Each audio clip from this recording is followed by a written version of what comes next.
Well, I mean, atopic dermatitis or dermatology in general is really becoming an immunologic disease state and an immunologic specialty. So it shouldn't surprise anybody that, as someone who's been a big proponent of immunology based education for years, it's really going to have to go into overdrive for the next generation and even the current dermatology healthcare practitioners out there, just because it is impossible to understand why you would choose any specific therapy anymore unless you understand a little bit about the immunology behind the disease and the target itself.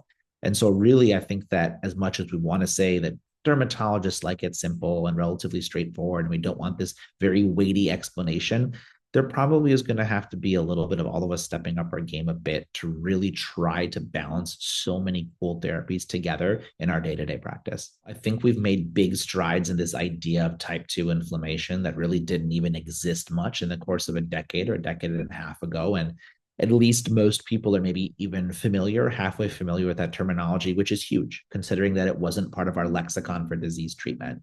So I suspect that we're going to make similar leaps and bounds like that in other areas of the disease state as we start thinking about different targets over the course of the next decade for sure.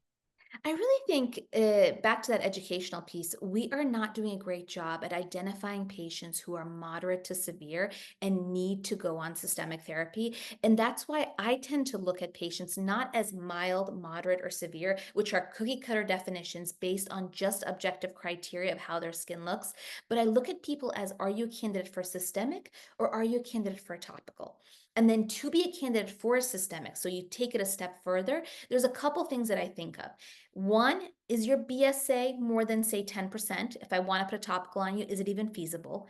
Two, have you tried a topical and failed it? Because that's one thing that we need to remember, because failure doesn't mean that it just doesn't work, but maybe that regimen is not feasible for you to keep up with for the foreseeable future 24/7, 365. Because I can't put my moisturizer on twice a day. And now I'm sending somebody home with this cream they're going to have to use every day for the rest of their life, twice a day, in order to maintain their symptoms. Or maybe we clear someone's skin with a topical, but then they still wake up in the middle of the night itching and scratching. So these are all individuals that may benefit from a different level of treatment, like an advanced systemic therapeutic. The other thing is some body parts, the hands, the face, they can be much more troubling for patients from a quality of life standpoint. So again, this is a place where we need to escalate treatment. So I really think we need to do a better job of educating our colleagues, whether it's in dermatology or even our primary care providers, on what does good look like and what is adequate control, because the bar that we used to have, say 10, 15 years ago, just isn't holding up in the year 2025.